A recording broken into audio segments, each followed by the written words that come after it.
Hello, everybody, and thank you for tuning in to the Liberty Report. Dr. Paul is off today, but I am joined by my good friend and co host, Chris Rossini. Chris, how are you doing today? Doing great, Daniel. Great to be with you.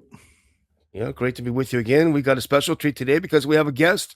I don't know that we've ever done this, Chris, when we've done the show together, but I'm excited about it. It's someone that I just met through a mutual friend, and we're happy to have him here. Jason Jones is with us.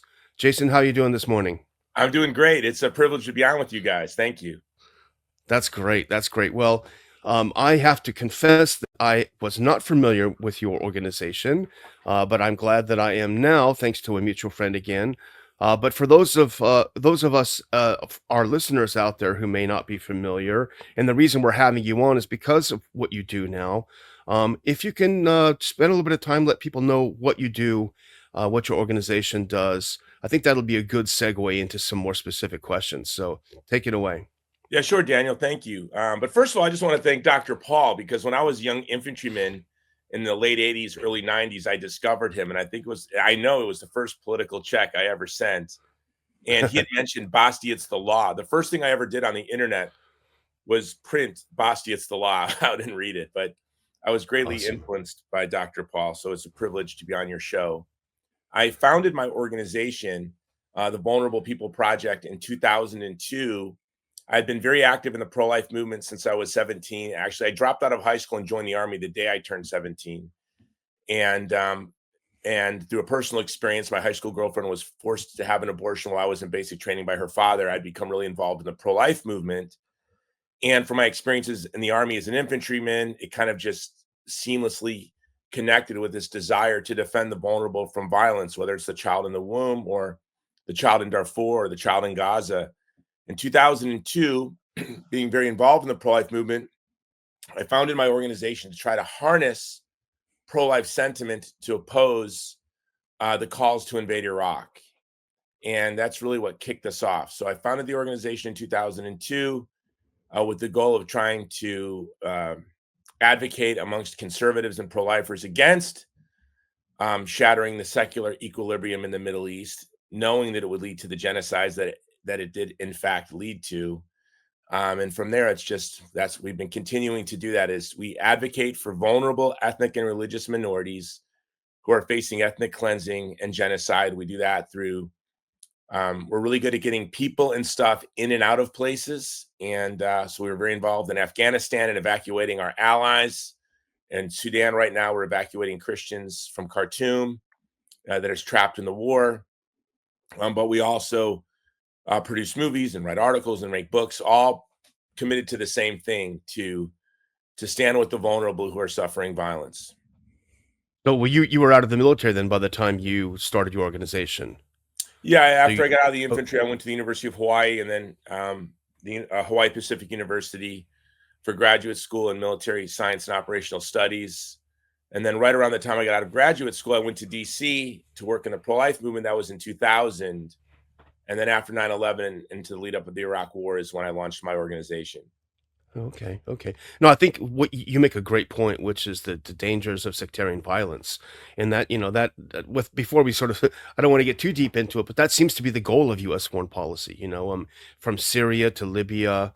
To Iraq. I mean, it seems like, and this is actually goes back to Yugoslavia in a way, because the whole point was to, I remember walking around in Vukovar a little bit after the war was over, and people said, I had no idea who was a Serb and who was a Croat. It was just not part of our lives. And now everyone knows. So it seems to be such an effective tool if you want your foreign policy to blow a place up, to make them all of a sudden aware of the fact that the other is the hated one. Just Yeah, an when observation. we discovered that not only were we funding Hamas and Hezbollah, but ISIS, Al Qaeda, and Boko Haram, it's startling. But by the way, it's something that we knew and understood as we were working in Iraq. I was in Iraq documenting the ethnic cleansing of the Christians and the Yazidis and the brutalization of the Kurds and the Kakai and others. I would hear from the Peshmerga soldiers, why are we being told to stand down in our war against ISIS? Why are we allowing ISIS to take villages? Why is, and it's really unbelievable. When we look at the ethnic cleansing of Christians from Iraq, Most of the ethnic cleansing took place before the US withdrawal. And that's what a lot of Americans don't understand. Right under the nose of the Wow. Bush administration. And as a Catholic myself, who has had the privilege of serving the Christians in the Holy Land, and remember, Iraq and Lebanon and Syria, this is the Holy Land for us as Christians because there are first century Christian churches. St. Yeah. Thomas got around, and you can go to churches that he personally founded from the Jewish communities that initially converted to Christianity, and they're still there. You can go Wow. there. Now, unfortunately, they probably won't be there soon. Even today, right now in Syria, Christian homes are being burned down. Um, so it's really quite disheartening. Yeah. Chris, you have some questions and thoughts? Yeah, Jason, can you talk specifically now about Gaza, what you have done personally there, what your organization is doing, and we'll go from there. Yeah, well, thank you, Chris. We got involved in Gaza when Afghanistan fell. We were really involved, and we're still involved. We're probably the only organization that never left Afghanistan. We operate across Afghanistan, and we have safe houses across Central Asia. So folks knew about us, and we were asked early on to evacuate wounded women and children from Gaza. So that's how we initially began and became involved. And of course, the Palestinian community was not happy with us because once they leave, they're never allowed to come back. And we didn't want to be seen as participants in an ethnic cleansing. But eventually, we were allowed and we were encouraged to evacuate wounded women, pregnant women, and children. And then we began bringing in food. Initially, it took within 2 weeks before us to see that this war was going off the rails. It was within 2 weeks of October 7th, Israel dropped a 2,000-pound bomb on the oldest continuous use Christian church in the world in Gaza, probably the oldest continuous Christian community in the world. And what's startling to me is, when you this heresy, this vile ethno-nationalist heresy, and to me, really, Christian Zionism is beyond a heresy; it's an apostasy. Mm. Because if you are a Christian, for 1900 years, all Christians understood that Jesus Christ was the fulfillment of all of the promises to Abraham. But to see that Christianity is used, is weaponized to kill the oldest Christian community in the world is unbelievable, especially when you remember they are really descended from the Jews that accepted Jesus. These are the families that were in the upper room. They descend from the men that were fixing their nets next to St. Peter when Jesus came walking by. And Yeah. to see my religion, a religion that tells me that I'm to kiss lepers, to kneel down next to women who are about to be hit in the head with rocks because they were caught in the act of adultery, to care for widows, to care for orphans, in a world that others, we are to have no other. And to see that my religion, my faith is being weaponized for an ethnic cleansing of the oldest Christian community in the world, to me, it's really unbelievable. So although we work in Sudan and Nigeria and Afghanistan is still in many ways the biggest part of our work, we have been really committed to bringing in food into Gaza. We haven't been able to get food in now for 90 days. About 90 days ago, we delivered 8,000 hot meals. And for many of those folks, it was the first hot meal they had had in 3 years. Because we're a small organization, one of the things that we like to do is kind of like a Japanese pottery. We fill the cracks with gold. We like to bring in joy. Right now, staging ice cream trucks for when there is a permanent ceasefire, to just kind of invade with a fleet of ice cream trucks for the children. Mhm. Because that is really the mission of the Vulnerable People Project, is to let these people know, to give them hope, and to let them know that they're loved, that people care about them and they think about them, even though we're living in the midst of a society that brutally dehumanizes them. Congressman Fine just yesterday called for No, dropping yeah. atomic bombs in Gaza. These things are really Yeah. unbelievable. Hmm. As a lunatic. Well, one of the things that you mentioned in your article, I'm gonna get to it more specifically later, is the fact that, as our good friend Nassim Nicholas Taleb says, most Americans who are observing this don't have any skin in the game. And I wanna ask you a question specifically about that in a minute, but I wanna just pull back for a second and ask you, you were recently in the West Bank and in Jordan. For Americans who've not been there, who don't really know what it's like on the ground, give us a sense of what it's like being physically there, what it feels like, what is the day-to-day life in the areas that you've just visited? Thank you, Daniel. This might be a bit of a meandering answer. You know, the first thing that is startling, I think, to most of us, and in one part of our mind, it's a mythical place, the West Bank, or you can think of Bethlehem. It's in many ways not even a real place. It's a place that's just that lives in our mind is this very holy but almost mythical place. And then at the same time, the people who live there, the Palestinians, that we really believe they fall out into the street in formation every morning with their green bandanas chanting death to America, death to Israel. And it's really it was even startling to me, and I wrote an article called "Help, I'm an Anti-Palestinian Bigot" after my first visit to the region. I never thought of myself as a bigot, but when I heard my internal dialogue as I was coming to the grips with the reality of what it is like in the West Bank and what Palestinians are like, I realized that I was just addled with prejudice. It's a place that you would feel very much at home. It's an extremely safe place, and I feel much more comfortable in the West Bank than I do in Jerusalem, for example. I have a very strange, uncanny, it's a very uncomfortable feeling for me, yeah, even. But when I enter the West Bank through the checkpoints after being barked at by the IDF, and they're often very obnoxious. You feel really at home, and I'll tell you, I had one of the most beautiful experiences of my life just 4 days ago. I made it through the infantry and being a kickboxer in the 90s in Japan without getting a tattoo, but I wanted Ecclesiastes 4:1 on my arm, so when I shake people's hand, they ask what it means. Mhm. And I this gentleman who has the only tattoo shop in the West Bank, he hasn't had any business really because it was for tourists since the war started. He's my age. He's a Gen Xer. We sat up there drinking, gin and listening to rock music and dancing and singing with our friends. And it was just such a charmed experience. But I could tell he was a broken man. He had Jewish friends and Muslim friends and Druze friends. And as you said about the former Yugoslavia, that this war has just accentuated the differences. And I thought of this man as someone who was just too good for this world. We were within a baseball throw of the Church of the Nativity above a barber shop. Me and my friends getting tattoos and just rocking and rolling, and it's just a place that you would feel very at home. I'll often mention how much I love the French fries in the West Bank when I do media, and I always get ratioed for being ridiculous. But I do that because I just want people to know. Do you know what I see when I'm in the West Bank?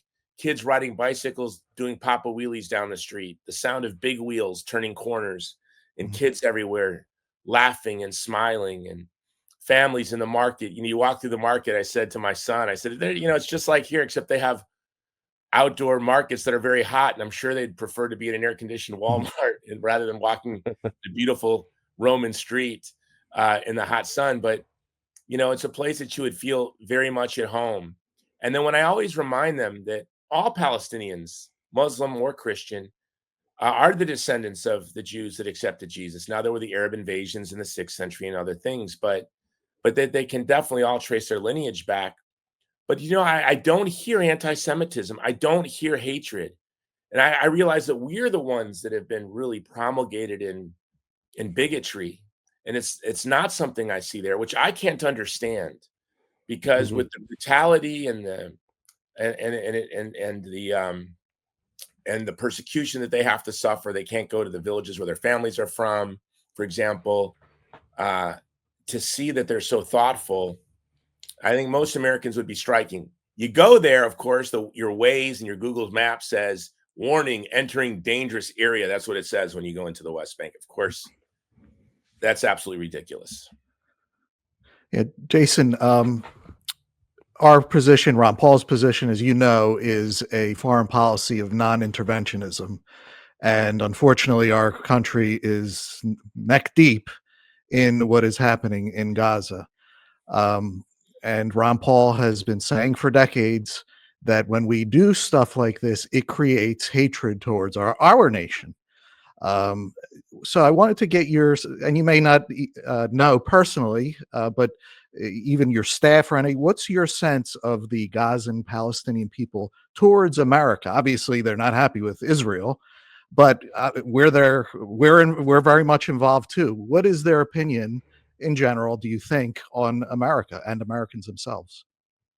I can't speak directly into Gaza broadly, but I can speak into the Christian community. Just today, I saw a Christian man who lost all of his children in a Israeli airstrike on his church. All of his children died, and he's stuck there in rubble, starving to death. The average person in Gaza eats 250 calories a day.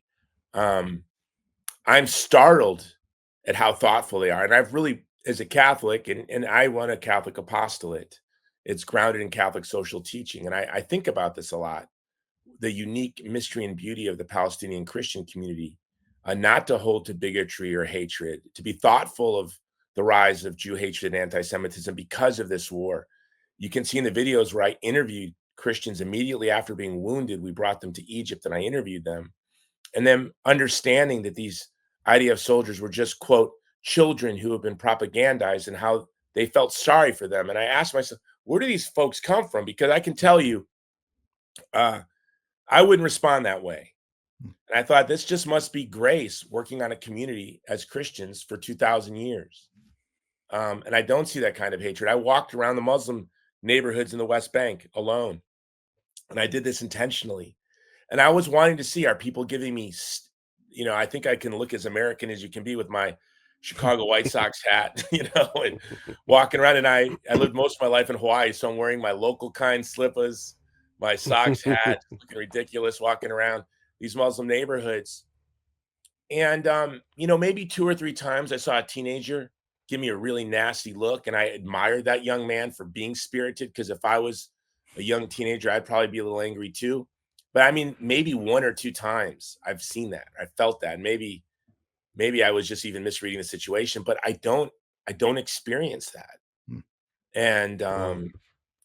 I will say that in Israel, I felt hostility for sure. Yeah, for being an American, especially this trip, because there's a lot of frustration. They feel that Trump has betrayed them. And so you'll feel more animus in Israel for being an American than you will in the Palestinian communities for sure. Mm. Interesting. I don't think most Americans know that or understand that. Jason, you haven't, pardon, pardon me. It's fortuitous that today you have an article in the American Conservative, Mm. which has done some great work, some great publications on the issue. And your piece today is called "What Pro-Palestinian and Pro-Israel Voices Both Miss," and it was a very thought-provoking article, I do have to say. Um, but before getting into the specifics of it, one of the things that struck me as I read the article is how you really captured the folly of, as Chris said earlier, of our interventionist foreign policy. Because, and actually, Trump himself said this in a speech in Saudi Arabia, that we are intervening in countries that we do not understand. And that seems to me, certainly in my experience as a human rights worker in the 90s in Central and Eastern Europe, is that they have no sense of these communities. And from thousands of miles away, they are taking sides and almost treating it like a sporting event. I'm on team X, I'm on team Y. And that's how I eventually came to the philosophy of non-interventionism, because I realized the impossibility of getting involved in a place so far away that you don't understand and taking sides. So I thought that was a really such an important part of your article today in the American Conservative. Well, thank you, Daniel. Well, look, being involved in politics in Hawaii, and you've been involved in politics, I can remember when the RNC would send their 26-year-old staffers that would try to explain to us what Hawaii was like and about. And of course, Hawaii, like Iowa or Wisconsin or Pennsylvania, they're very complex, unique places with cultures and traditions and ethnic communities and economic interests that you cannot begin to understand if you're not from there. And even if you're from there, it's quite challenging to wrap your mind around. But we're going to understand what the Palestinians are like. I mean, this is and what's in their best interest. And I think the one thing both the left and the right forget, and this is a challenge that I think about a lot at the Vulnerable People Project, because our job is to run influence campaigns for ethnic and religious communities are stateless and utterly powerless. You can think of the Yazidi in Iraq. Can you think of a more helpless community? But Iran, Turkey, Russia, China, United States, the Gulf states, Israel, everyone has more of a say in what happens where they live than the Yazidi community. So then what we do at VPP is we seek to run influence campaigns in their service, and we have to ground our advocacy in the interests of power. We have to speak to power and their interests and link their interests to these powerless communities. That is what we do. And this is something that's very dangerous because, as the great Catholic anthropologist Rene Girard says, victimism is the greatest crime. Victimism is feigning concern for the vulnerable for wealth and power and prestige. And as someone who runs a human rights organization, it'd be very easy for me to cross that line without even knowing it, where I'm using a community to have prestige or to grow my budget or whatever. So it's very important that I always am thoughtful, first and foremost, to the interests of the communities that we are serving. And I think about that a lot. So I think the left and the right are missing, or Team Laura Loomer and Team Theo Von, as I call it, are missing in Gaza, because it's really not a left-right debate anymore. It's just sort of, there are these two tribes, and both tribes cross ideological spectrums. But what I think that we all have to do, and I think Theo Von gets this, is we have to think about the interests of the people of Gaza as an end in themselves. They're talked about as if everyone else's interests matter, but the 2.2 million people who live there. And you can see this in a Palestinian Christian celebrated, the protests in Gaza against Hamas, which the Western media is not covering. Think of the Yes. courage. You're on 245 calories a day. And you're living in rubble, and now you're going to muster up the energy to go protest. And now, what's the consequence of protesting Hamas? You're going to be brutally murdered. Every single one of my Christian cohorts that works in Gaza with us has been beaten and abused in a Hamas prison. So to see that the people on the left will celebrate Hamas and then attack Palestinians. My friend was ratioed on social media. A Palestinian from Gaza was ratioed on social media for celebrating the protests against Hamas.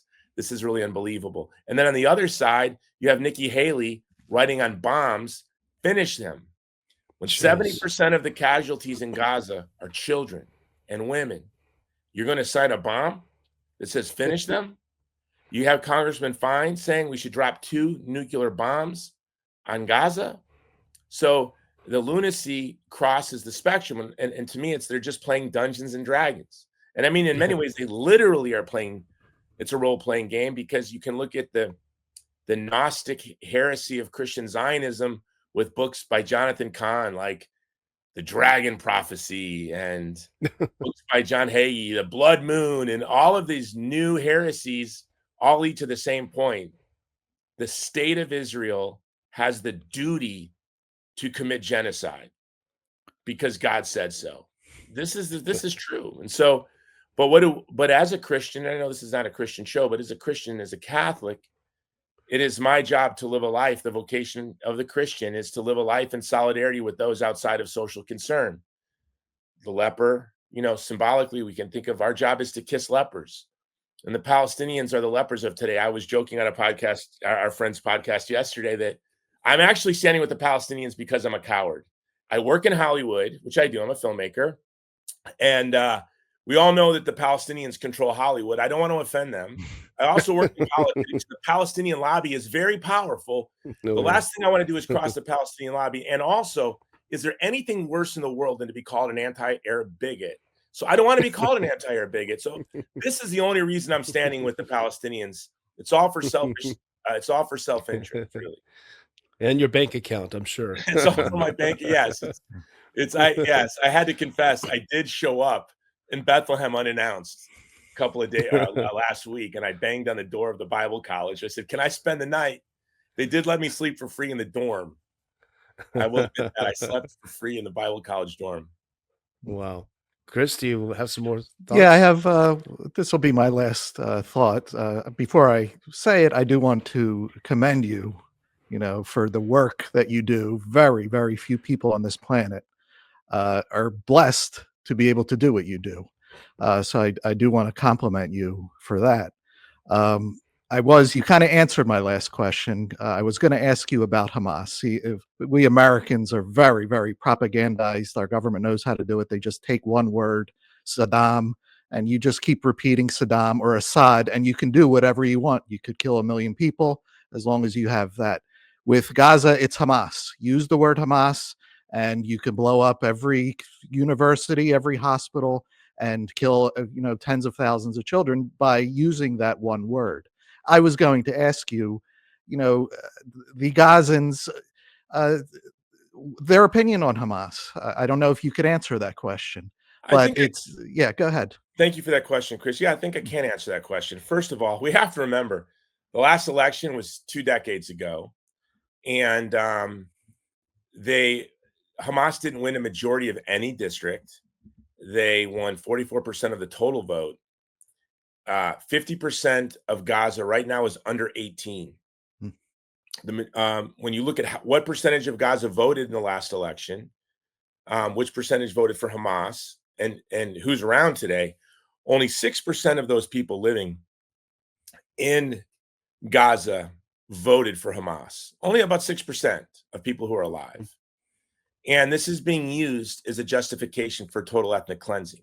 Mm. But as embarrassing it is to say, because I don't want to sound like a kook, but we have video of Netanyahu just as late as 2019 saying that we need to support Hamas. Mhm. We now know Yep. that we have funded Hamas. And you look at it this way. Imagine if there were, I always think of it, imagine if there was the country of Atlantis and it had a $250 trillion GDP. We have 28 trillion. And they slivered off 100 billion there and 100 billion there to fund white supremacist groups and cartels and gangbangers, to foment ethnic and religious and sectarian division. What would our country look like after a while? So it's not the people of Gaza funding Hamas. And the majority of them weren't even alive when the last election was there. And only 6% of them voted for Hamas. So the idea that we have the right to totally ethnically cleanse 2.2 million people because of an election held 2 decades ago. And then I probably shouldn't say this because it can be taken out of context, but when you look at the reality on the ground, and if you're a young person in a community and you're looking to be involved in serving the common good of your people, you're going to look to the institutions that have power where you are.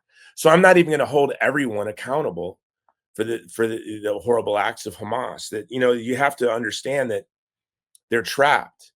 And the families that I've met from Gaza, they're just the most beautiful people. I mean, I'll never forget. I was interviewing, and this is where I heard the prejudice in my mind. I'm interviewing this Muslim woman and her daughter, and her. We evacuated her because the family, because the daughter, we thought she was dying. We thought she was pregnant with twins. She was pregnant with triplets. And Gaza has the highest rate of twins in the world. It's very interesting, especially as a Girardian, to think that in a place that's like consumed by mimetic rivalry, the population on Earth that has the most percentage of twins is Palestinians in Gaza. Well, we thought she was having twins, but she had triplets. And as I interviewed her mother, she and her husband was right there, and she was talking about how she wanted to go and get a job, but her husband encouraged her to go get her master's and her PhD because she always wanted to get her graduate education. And here I'm looking at this Muslim Palestinian couple in their 60s, and she was talking about getting her PhD and how this war interrupted that. And I, in my head, I was like, "Your husband lets you get a PhD?" And then I said that, and she said, "No, he demanded that I do it rather than work because it was so important to me." And I kind of heard the Joe Biden in my head, when Joe Biden said that Barack Obama was such a clean and articulate man. I kind of heard that, and I'm like, wow, I sound like Joe Biden. I'm like, wow, I can't. And I just realized how thoroughly we have been indoctrinated. Yeah. And we've had to be indoctrinated because there are powerful interests that are literally calling for the annihilation of 2.2 million people. And there are no consequences for these people. Those of us who say that this is wrong are called the bigots. It's really unbelievable. Yeah, it's shocking.